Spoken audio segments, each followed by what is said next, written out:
Hello, everyone. Hello, welcome to this webinar today. My name is Humberto Chávez.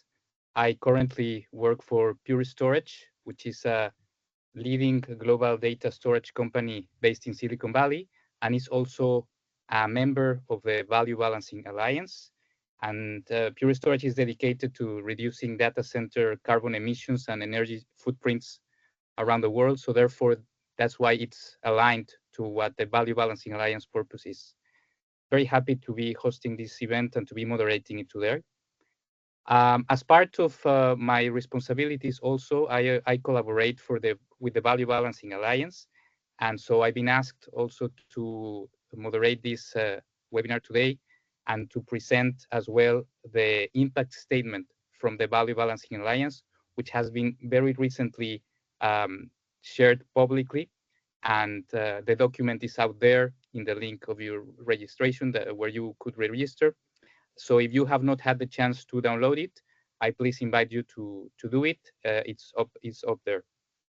So the reason that we are all here reunited today is to basically promote and celebrate this concept of the impact statement of the Value Balancing Alliance, which is basically an effective disclosure of impact data.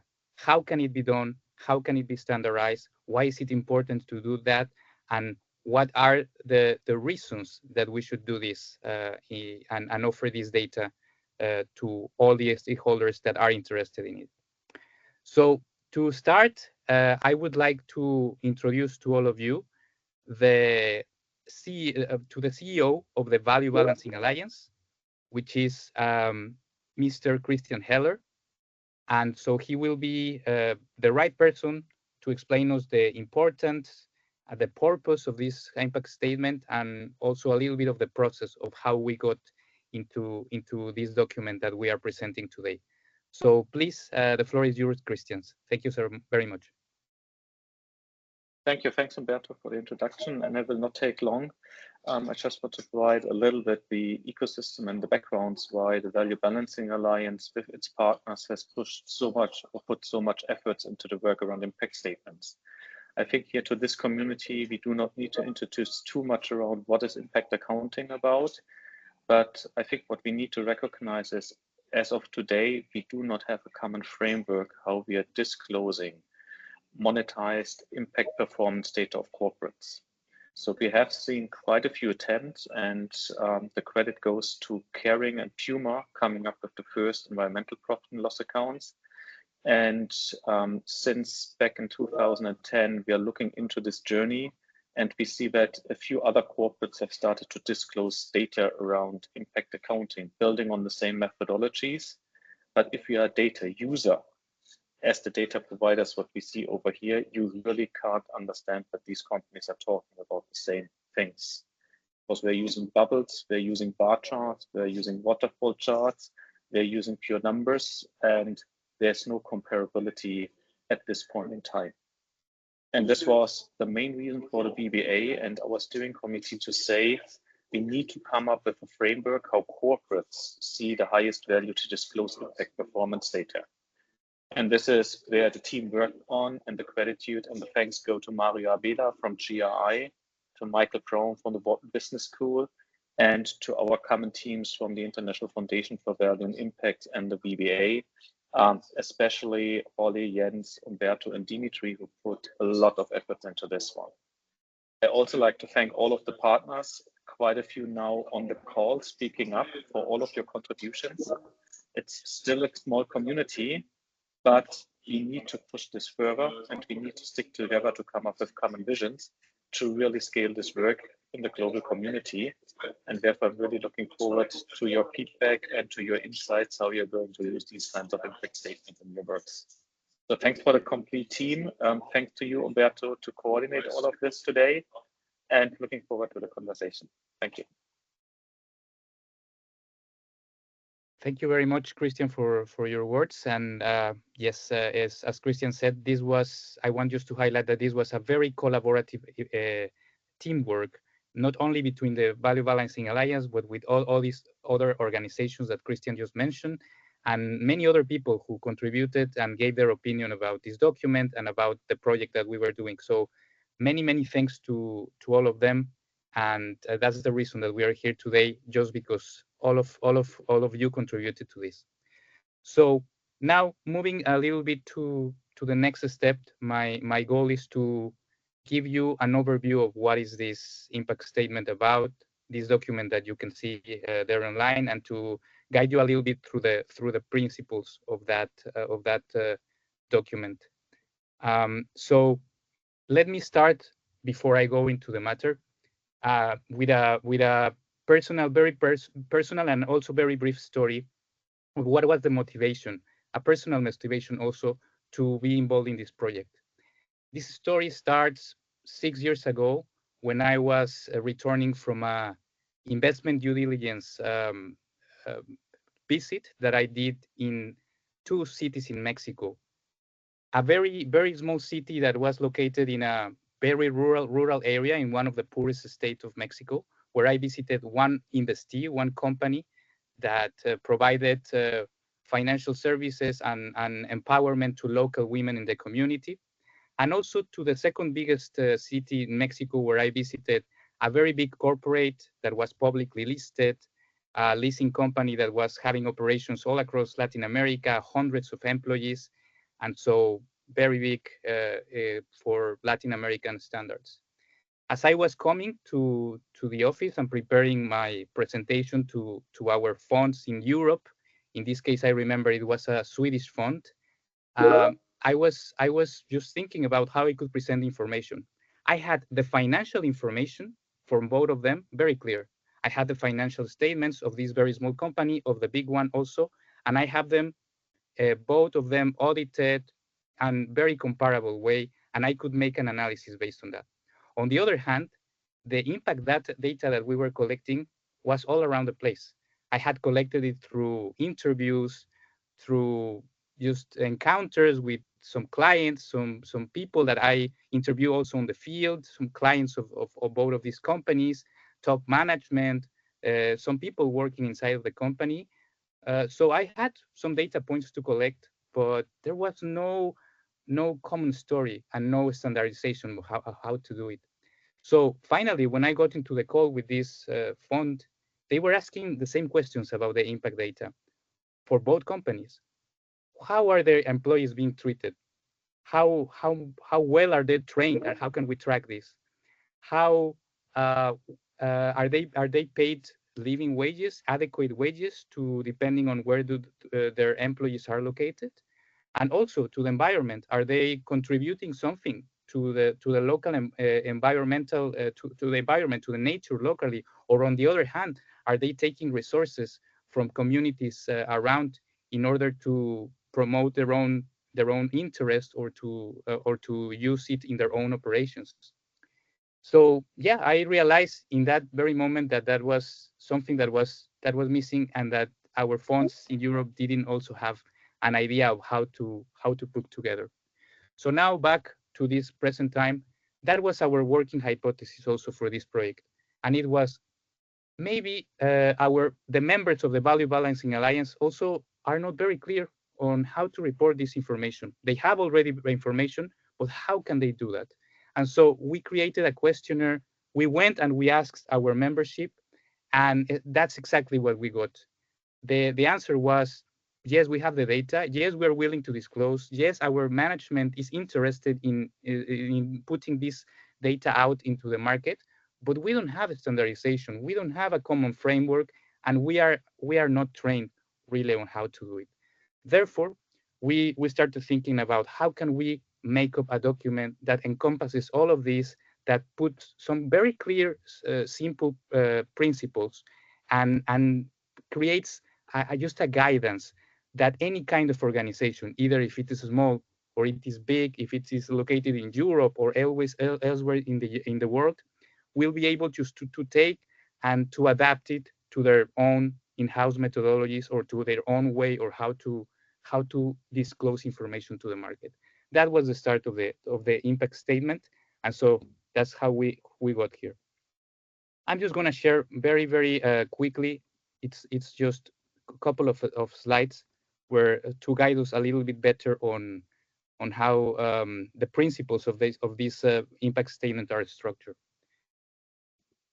So the impact statement, the first principle of this impact statement is flexibility. Why we say this is because now we have so many frameworks, so many different standards, and of course regulations all across the world that apply to our members or to any other company. And so we need a way to disclose this in a way that it is again standardized and that it has the same format, and to find a way how to encompass all of this kind of different information into one single table or one single document. That is one of the principles that we were trying to achieve in this document. And as you can see on it, we are trying to show that it is possible, that despite you will have several regulations or several things applying to your company, it is possible to disclose that like this. So that would be the first principle, and we will be discussing in this panel also with our guests that I will introduce in a few time. We will be discussing this kind of topic also. The second pillar is about transparency, right? Because you can have flexibility, but not entire flexibility. You need also to be transparent, and you need to be clear on what you're doing. So we have the regulatory data, we have all these standards, but then maybe, and we also as corporates, we want to disclose something that goes beyond of the regulatory environment, something that we will do voluntarily. Why? Because it is important for our business model, because we believe we are good at it and we want to communicate this to the market, or maybe because we have found out somehow that we are better than the industry benchmark or than the average, right? So we want to disclose this. How is the best way? Can it be done in a standardized way in the same format? So the answer for us was yes, and we provided also guidance in this document on how to do it. And we want to incentivize the companies to disclose voluntary information with as much transparency as is possible. We will also be talking about how to do this and what's the best way to do this with our guests today, the data solution providers. The third pillar of this impact statement was about estimations, data estimations. So we also found out in our research, in our questionnaire, that we have collected so much data for compliance, for regulatory reasons, but there are some data gaps, right? There are some places, especially in our value chain, that are not being able to be right now reported in a way where the company has absolute certainty that this is the case, or that they have already the data from their own collection. So estimates are something that we believe is something necessary to fill this gap in the disclosure of the information. This framework, this guidance notes also encourages the company to use estimates, to retrieve these estimates from reputable sources, and some of these reputable sources are again one of the companies that will be speaking today to all of you, and that you will be able also to get to know their offer and to contact them later if you are also interested. I think this is very important for the market, for all of us that are interested in disclosing more sustainability data, how to use the estimates. We'll be talking about this in a second. And finally, the last pillar of this impact statement is about clarification of everything else that is, I would say, dependent on the business model or on the way of doing things or on the way of reporting on several companies. For example, as we do in the financial statements, and as we are all used to see there are different techniques, for example, to report data, or there are different assumptions beyond what we are disclosing. So the financial statements for so many decades have always have notes, right? And we are always used to see the notes in the main statement, in the profit and loss, in the balance sheet, and then go to the notes and see what's there. So in this framework, in this document, we are also encouraging that. We are also saying, not only encouraging, but saying that this is the best way to go, to disclose with transparency, with clarity in notes what is what you're using there. Some examples I have written here: value factors, which is the way how do you monetize this data, or the assumptions that you use, or even very important, for example, prospective information. If you are doing some forecast or your information is coming from certain model that is forecasting something for the future, how can you incorporate this into the same format? This is also included, and also we will be able today to be talking to our data providers, or what is their opinion on this kind of disclosures and notes in such a statement as the VBA. So basically that's it. Those are the pillars of this statement. Again, I encourage you to go to the document to read it. It's not so long, and we tried to make it as clear as possible. And again, this document is not meant to be like a methodology where you will need to follow step by step in order to fulfill something. No, it's more like a guidance of how you should approach this to your organization, and how you should incorporate it in your own methodologies, in your own way, in your own desire also to communicate and to disclose impact data to the market. So that's it. That's this part. I hope you'll be able to look at the document later. And with this, I will now start the second part, and the most important of this webinar for all of you, which is our interaction with the data solution providers.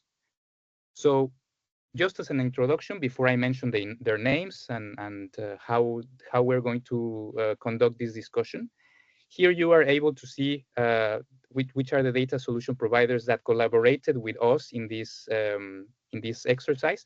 I have to thank them again from the beginning so much for their contributions, because they contributed not only with expertise but also with real data, so that we could prove to our members that what we were doing in theory was also in the practice, and it was already being done, and it was already being presented by these data solution providers to an external audience. So again, the reason was, why not to disclose? Why shouldn't we disclose in a standardized way, in a clear way, in a transparent way, if data solution providers already have this product and are already disclosing monetized data into their own platforms to a wider audience? We believe, and we still believe, this is the main reason that we all should strive to use this kind of guidance or other to disclose impact information. So I will just conduct this. This is going to be a talk. It's going to be. I'm going to ask some questions to all of our participants, which I will tell you their names in a moment, or where do they come from, and they will have the floor to express their opinion about the question that's been asked for 4 minutes. We will try to be very strict with the time, so that everybody has the opportunity to have the floor and express their own opinion or their opinion of their organization. And also they will provide at the end some context, or there will be there in the chat, so that any of you who are joining us today of the webinar would like to have further questions about their offer or about what they said, you can contact them directly. So that would be also available, because we are not having today, because of the time, some Q&A session. So now let's go directly to our panelists today. So today we will be discussing with several personalities. I'm gonna just mention them in the order that I have here from the invitation. So it's going to be, and excuse me if I am pronouncing some surname incorrectly, but you know, it's for obvious reasons I cannot do it so well. But anyway, it's going to be Ina Amesheva, the head of regulatory solutions at ESG Book. Then it's going to be Michael Taschner, which is the head of sustainability solution as S&P Global Market Intelligence. We will also have Richard Scholz, which is the head of impact analysis at WifOR Institute. We will also have Sakis Kotsantonis, which is the CEO at Richmond Global Sciences, also known as RGS. We will have Sam King, which is a senior vice president of GIS Impact. And finally, we will have Valtteri Vulko, which is the COO and the head of investor product at the Upright project. So I will be introducing also each one of them after I ask the question, and you will meet them here on the camera. I will just stop sharing my my presentation. And yeah, so okay. So first of all, I would like to start with the topic of the standards and the regulations and all these data points that we have in the market. And for this, I'm going to call here to the floor to Ina Amesheva, please, from ESG Book. And so Ina, I think I can see you here. Yes, perfect. Thanks so much, Humberto, for the introduction. We're very happy to be here, having collaborated with the VBA for the past 5+ years. So congratulations on the impact statement. And yeah, on the topic of ESG standards and regulation, I think this is one of the areas where everybody has pain points at this stage. We have been confronted with the infamous alphabet soup of standards regulations, both from a mandatory and voluntary perspective, that have been created over the last few years. So just for context, research from ESG Book, from our reporting exchange database, which is one of the world's largest policy databases on sustainability topics, shows that regulation has increased over 150 years over the past decade only. And this is specifically ESG related disclosures and regulations. So the tsunami has definitely happened. And if we're speaking here to a lot of corporates, I think you have been definitely confronted with CSRD, now ISSB, and other emerging topics such as materiality, the double materiality assessment, of course, auditing and assurance. So yeah, it has been quite a significant uptick in non-financial data and regulatory compliance topics that companies, but also financial institutions have had to deal with over the last few years. Maybe a note on ESG Book for those who don't know us. We are an independent sustainable intelligence company headquartered out of London and Frankfurt. And essentially we sit at the intersection between financial market participants, corporates and investors, banks, and other financial institutions who would need essentially to evaluate the sustainability performance, either of their own performance or their portfolios, and then introduce different risk mitigation measures. So with that, we also evaluate the compliance requirements of our users, of our platform clients, so we could essentially see which kind of topics are most relevant and most material in terms of disclosure perspective. Maybe to return to the issue of interoperability that Humberto mentioned, as we know, we have thousands of data points even that are being required now of companies, of course, subject to the materiality assessment, but still it's an unprecedented level of granularity that we have seen. So with that, there's the emerging need for tools and solutions that can help reduce the reporting burden for the reporting entities. And so we have the talk of interoperability that a lot of regulators and standard setters try to implement. But there are very few solutions that exist actually in practice in the market. We actually, with our reporting exchange tools, we have mapped already all the dominant standards and frameworks, and we have a smart pre-fill functionality on the ESG Book platform.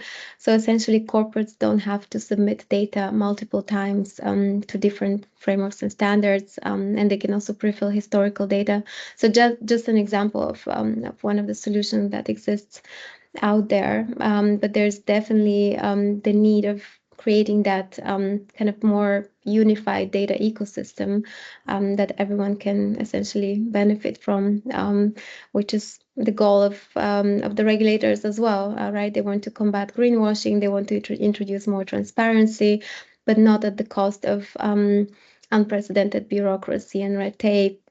We've also heard criticisms of the European, specifically the European regulators, that are making the European economy uncompetitive due to all these regulations. So it's different sides of the coin, of course, but it's important to keep in mind the overall goal of the regulations, but keep them practical and easily applicable as much as possible.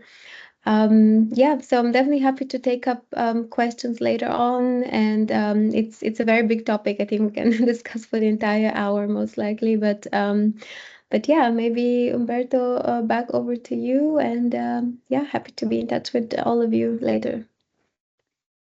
Thank you very much, Ina. And yes, we know that all of these topics we could spend hours talking about this and those, but I think your opinion was good to as an overview of how these landscapes look. So thank you for that. And now we move a little bit more to disclose what I would say disclose beyond regulation.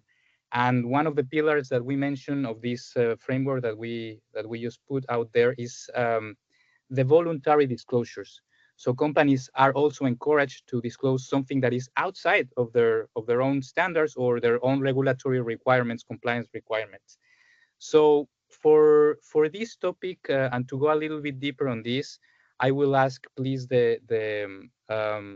I will call to the floor, please, Michael Taschner from S&P Global Market Intelligence. And Michael, so please, hello, good afternoon. Thank you for being here. And the question that I would like to ask to you is, so do you think that it is important, as we believe also, that the companies disclose information that is also voluntary from them? And if you think that it is important, what are the tools out there right now that can help the companies to achieve this goal? Thank you, Humberto, for your guidance, for your hosting, and also, of course, for the question. And I think a key message there is what is voluntary now. It doesn't necessarily need to be voluntary tomorrow, and this is for a very good reason.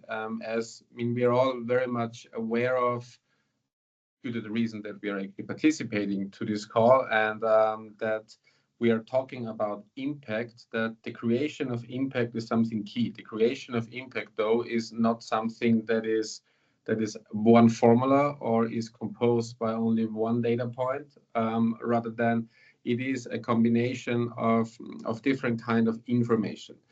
And therefore, following standards, and I think the most prominent one out there, where we can actually look back to a very good history, how this has been transposed from voluntary to mandatory, is TNFD. So focusing on nature, this is only one example, focusing on nature and biodiversity, is currently still, by following the TNFD framework, and exclusively the TNFD framework, is in most areas on a voluntary basis. Whereas, of course, nature and biodiversity is incorporated in the European legislation, as it's supposed to be considered in the quantification of risks, of opportunities, and of impact.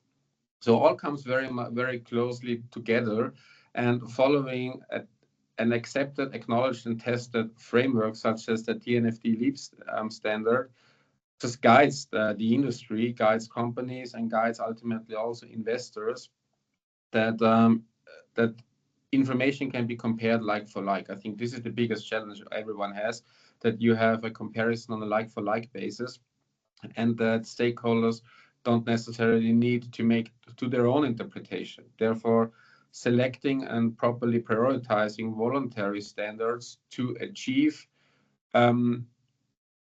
a solid reporting structure that supports the company's equity story and supports the company's strategy is very important, and is also appreciated by external stakeholders, be it investors or be it just the classical stakeholders in the environment. I hope I didn't expand too much to the 4 minutes you gave me. No, it's okay. I think you still have a time to tell us. For example, do you what kind of solution do you offer as S&P Global Market for this that you're talking about? Yeah, I mean the TNFD topic, of course, is something that we were focusing on from the very beginning. So together with the United Nations, we were working on the TNFD standard. This is from the nature and biodiversity topic. Also, as I mentioned, from a prioritization point of view, there is a very strong, technically speaking, a very strong correlation with physical risks when it comes to nature and biodiversity. Therefore, this is a key topic. And therefore, the quantification of these impact factors is something that we have in our offering, but also focusing. And I think this is very well known that from a methodological point of view, that the social and the governance part in the entire sustainability equation is an element that is still of high importance. And S&P offers the so-called corporate sustainability assessment, which covers all those elements, and which is the foundation of a number of further analysis and further usage of this data.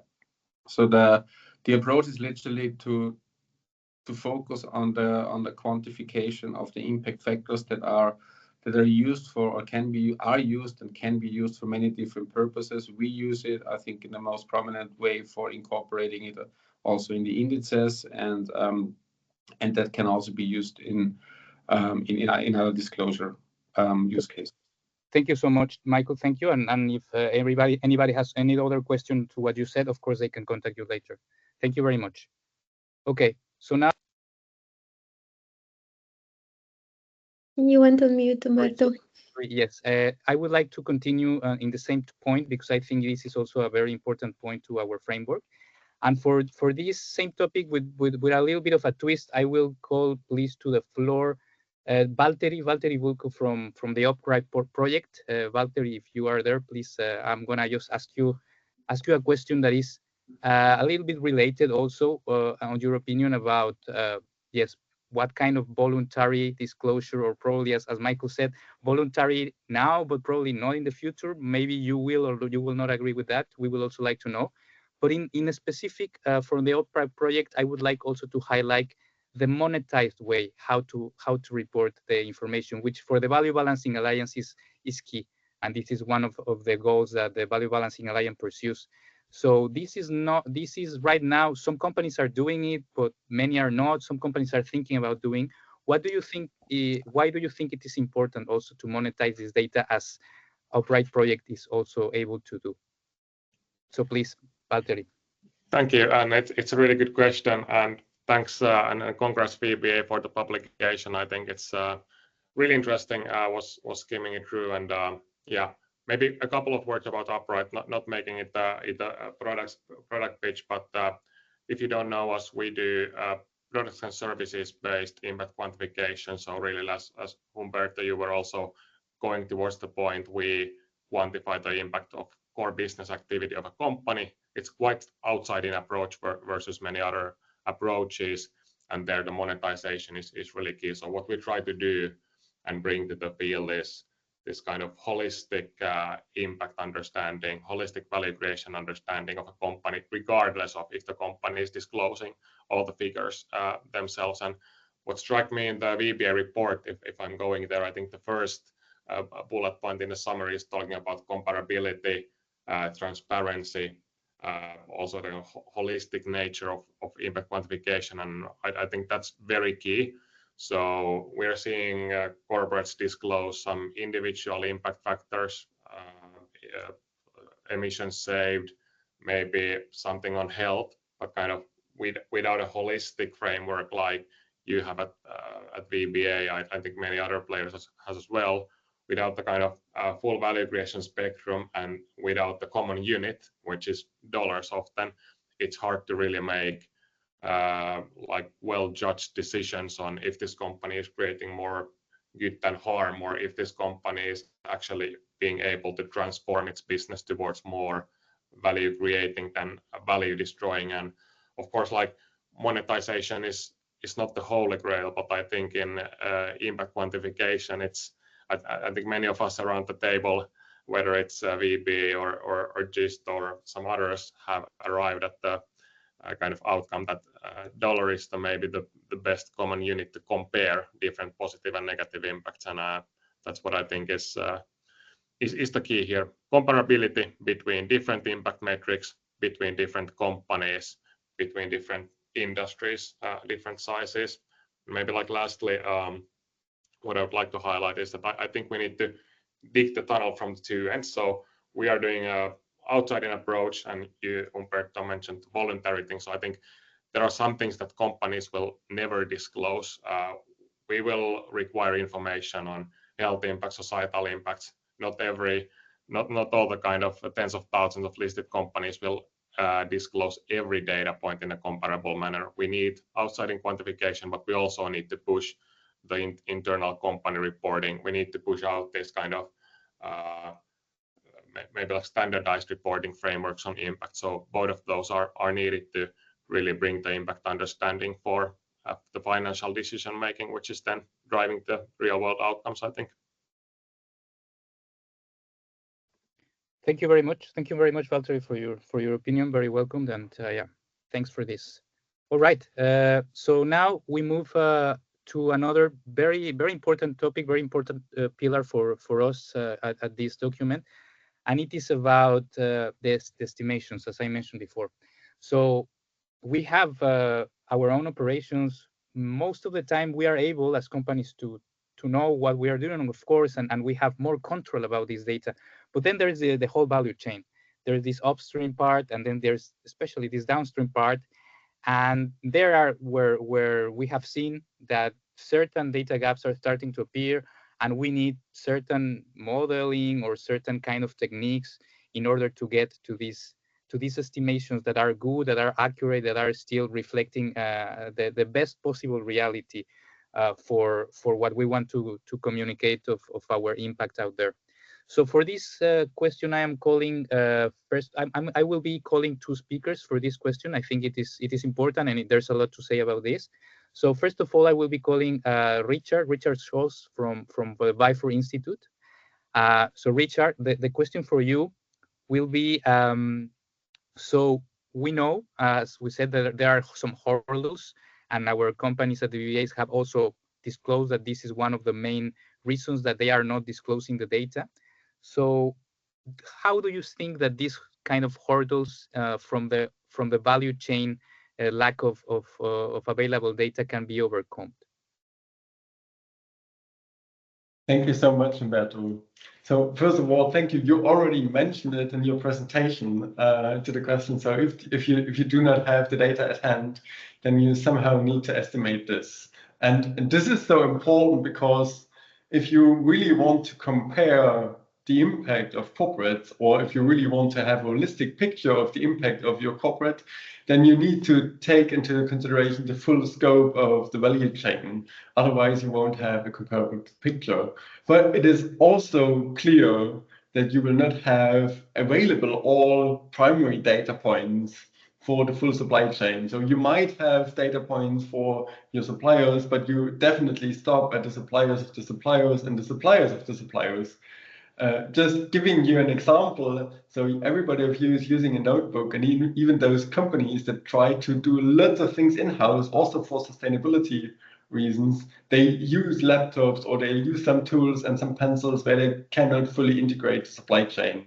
And everybody who is using a notebook, this is partly produced in China, and China is importing lots of ferrous metals from North Korea, and you have a bunch of people working in modern slavery in North Korea. So you will not get rid of any negative impact in your supply chain, but also positive impact in terms of value creation and value added in the supply chain. So what do we suggest to do? We suggest to use models to estimate those impacts, and we at WifOR are experts on especially measuring the impact on the full supply chain, and we base this on the existing financial data, so especially on the procurement data that is available at all corporates. And we even have built a tool that enables corporates to plug in their spend file and to estimate their full supply chain, a little bit similar to how usually Scope 3 emissions are measured in the supply chain. So you can use the same data points that you use to measure Scope 3 emissions for estimating a holistic monetized impact in the supply chain using environmental and socially extended input-output models and the value factors that is heavily discussed within the VBA as well. For downstream, it is sometimes even more complicated because here we are talking about potential impact. So you all know that the impacts might be actual or potential and might be positive and negative. And when we talk about the impact of the products and the downstream impacts, we usually talk about potential impact because they occur in the future. And there we need to, of course, we need there to work with assumptions, and we strongly appreciate you to work with those assumptions and make them transparent and publicly available, but to start measuring your impacts on the downstream as well. So of course you need to know how, who, and where the product is used, and then you need to do somehow estimations and assumptions about how many kilometers is the car driving that you have produced, or how is the drug used that you have produced. But you of course also need to take assumptions about how the labor income increases due to your training hours, or how is the energy market look like in 2030 and 2040 when your product is still used. And we at WifOR, we help you to do those estimations, we do research and help you to set up something that is scalable also for your products. But I would like to end with something that is a little bit more promising, because it is not only work to do those estimations, and it's not always hard work, but you can really simplify, and you should start small. And once you have done this impact, it really helps you to prioritize your efforts, because you have an idea on where the largest impacts occur, as such that you can then prioritize and dig deeper in terms of data gathering. And in addition to that, it also bridges silos in your corporate, because we know that usually there's different silos working on those different angles. And to have a comparable impact data set, it really bridges silos and help you to prioritize your efforts and steer towards a better future. Thank you, Richard. Very, very interesting everything that you said. And yeah, I think this topic it is also key for all of us at this moment of time, as you also explained. And that's why I continue with the same topic with our next speaker, which is going to be Sam King from GIST Impact. So Sam, hello. And my question to you, Sam, is similar. I would say the same. I would like to know also the same view of your assessment also there at this impact of how can these hurdles be overcome from both the upstream and the downstream part. And now that Richard was mentioning the specific challenges that we have with downstream, I would also like to encourage you to go also a little bit into this topic if you would like to. I understand also GIST Impact might have something to say about this, and it's about downstream. How do you think that we are up now? Like, how is the industry already prepared for really giving accurate estimates for downstream reporting? So yeah, that would be the topic also for you, Sam, please. Thanks, Humberto. And Richard's summarized it really, really well. So I'll try and build on the points that he's explained, actually. I think in terms of value chain, absolutely. But I think 2 points that Richard made at the end there that I can start with were starting small and where to prioritize. I think for a lot of companies preparing impact statements, it's a multi-year journey. And so understanding where to prioritize to have the highest fidelity data and accuracy, whether that's across the value chain or within their operations, is a really big question. And so using estimates to see where the greatest areas of materiality might be, so that you can quickly focus on the most material topics is a really important role for estimates. I think in that context of a multi-year journey and using estimates to help, it still carries a lot of stigma in the industry, the role of estimation, which is a bit of a shame, because if you look outside the world of sustainability, if you're doing a market sizing or a business case, it's totally okay. Normally, you have to rely on estimations and secondary research. And if it's okay there, why can't it be okay here? And so I think breaking down the stigma around it is important. And I think but other bodies like IFVI have done a good job of that within the ESRS guidance that say estimation is totally okay from a regulatory perspective. So it should be absolutely okay for our voluntary impact statement so that people disclose. But then, so in that then further context, we can't take it for granted. So it may be okay to use an estimate, but you sure as hell have to make sure it's a good estimate. Otherwise, you're undermining the whole quality of the work that you're trying to voluntarily undertake. And so what do I mean by high quality? And I think this is where I'd probably use the GIST solution as an example, but not unique, others as well. But the estimation has to have 4 characteristics. It needs to be 1, traceable. So you need to understand it's not a black box, it needs to be a white box. You can see inside and where data is being sourced from to drive the estimation and the models. It needs to be very granular. So you need a large data universe to look and build up a very rich DNA of each company that you're trying to estimate, or each aspect of a company or product or service you're trying to estimate. Thirdly, there's a big box of tools now with AI. And so using machine learning reinforcement to prepare ever more better and more accurate estimations is really important, which is something that we're doing. And then fourthly, the bit that's often forgotten is measuring success. So how do you set the KPIs to track how well your estimations are performing is a really important question, so that you are absolutely making sure that you're avoiding all bias in your estimation models. So they're the kind of 4 indicators of success of quality for estimation. And then you can apply those models upstream, downstream, or within the direct operations. I probably will run out of time, Humberto, to go into detail in any one area, but hopefully that paints a building picture on what Richard nicely summarized. No, thank you. Thank you so much. I think you were very clear with these 4 points, and it makes complete sense with what Richard was saying before. Thank you. Thank you very much for your opinion. And so now we move to our last speaker of today, but of course not the least one. We will have Sakis Kotsantonis, the CEO of Richmond Global Sciences, speaking about another topic which is very important for us, and it was about how to disclose. We have all these voluntary disclosures, right?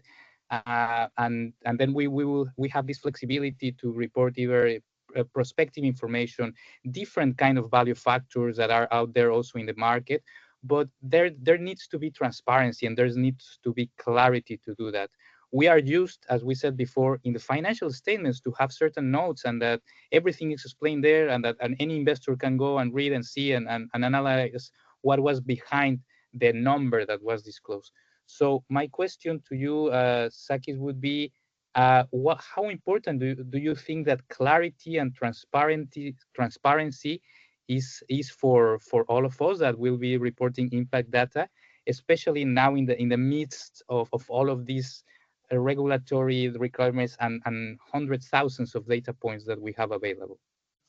No, thank you, Humberto. And as you said, drawing the parallel to financial statements, one thing we know is that it's very well established that these notes are a critical component of financial reporting. They provide context, they provide details, they provide explanations that complement the core statement. And these notes enhance the understanding of with narrative information and details. They increase the transparency. There is more information about financial position and risks. They explain unusual and maybe non-recurring events. For example, they provide additional insights on assumptions or estimates, and helping users assess how reasonable they are. This might actually ring a bell if we think about impact data and what actually needs to be disclosed from a user of the impact for a user of the impact statement to have the complete story. It's the same logic. It's an opportunity for reporting entities to provide context on the data sources used, evaluation techniques, value factors, assumptions and limitations for both mandatory or voluntary reporting. And I think these notes are key to increase the transparency and reliability of reported information, especially on a topic that is still being developed, right? There are established methodologies like IFVI or VBA, but impact valuation of environmental and social factors is still a nascent space. So what I feel from a data provider perspective to emphasize are two key points. I think, first of all, we're making almost, I would say, full circle in the impact data landscape. We went from writing all these policy and intention documents and lengthy sustainability reports that were not that useful to requesting more quantitative data that can be gathered and processed at scale, to now going back to narrative data, where that can have a lot of value because of the way large language models work. 2 years ago, quite frankly, we would need armies of analysts to read documents and apply all these subjective assessments, but this is not the case anymore. Anyone literally can write a prompt to process text at scale fast, and it is becoming all about how you interpret the information, how you validate and check the results. And in that sense, I think these explanations, narrative explanations in notes, will have a lot more value in the future and definitely worth articulating. And I also want to talk about the transparency aspect. I think that with greenwashing scandals and fines making headlines and all this increased regulatory scrutiny, the market expectations of impact measurement and reporting are shifting. This shift has exposed the limitations of traditional black box models, where all these calculations are made in some sort of proprietary algorithm of a service provider. Actually, Sam from Just Impact previously mentioned not a black box for estimates. I totally agree with that, right? This applies, though, to beyond estimates. Being able to follow and communicate methodologies, calculations, assumptions, it's all crucial. So I would urge actually any interaction that your participants to this webinar have with service providers that take this under consideration, right? I think that us as service providers as well, we have moved beyond the stage where the IP and the value we bring lies in raw data or black box assessment methodologies, right? We should be pushing the boundaries with more advanced analytics that answer the so what? How can this impact valuation data be meaningful, relevant, and value enhancing? And that is not just regulatory compliance, right? This is beyond that. Thanks, Humberto. I don't know if you want me to expand anything any further. I'll try to keep it short.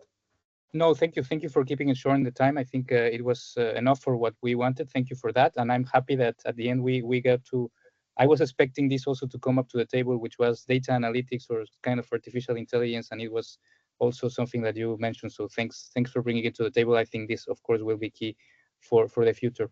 And so we are just wrapping this up, that the time is almost up, but since we have still 5 more minutes, I want you, all of our speakers, I will just ask you one last thing, and that would be to please define in one word, if it's possible, and if not, in a very short sentence, just each one of you, and think about it.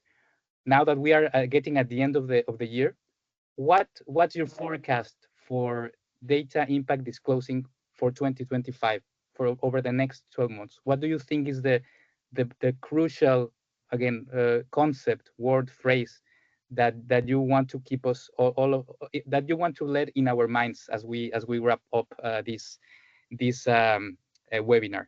So anybody that would like to go first, please. All of our speakers can do it. If you want to raise your hand, if you want to just jump in right now, please do it. We have 4 minutes for that. Who wants to go first? Richard, I see you. Richard, please. First one is always most easy. So what I would say is, but it takes long. Impact valuation is a journey. So start it now, and it is a journey to create trust with your stakeholders, and that's so important. A journey we take. Okay, thank you. Who else wants to do it? Ina, please. Yeah, I mean, given next year, most people would have to report on CSRD. I think the keyword would be probably a lot of data, maybe too much data. So yeah, probably analytics and insights. I think that will be something important. We have journey, analytics, insight. Michael, please. I will add accuracy as of 2025. Now it's getting real. because now we are having the real data there. Very nice one. Thank you. Okay, Sakis, please. Going beyond climate data, as much as people believe that the US elections will have no effect, they will. So there are other impacts in this world apart from climate, and it's worth considering those. Completely agree with that. Very nice. Beyond climate, that would be it. Sam, please. I think building on Ina's point around CSRD, I think opportunity and risk. I think as companies pass through the first wave of CSRD and understand what's material, impact valuation plays a fantastic role in assessing impact, risks and opportunities. And I think that's where companies will be really drawing on members of this community in their companies, and hopefully this community grows in the coming years. Opportunities and risks. That's it. Thank you. So Valtteri, I think you're the one that's missing.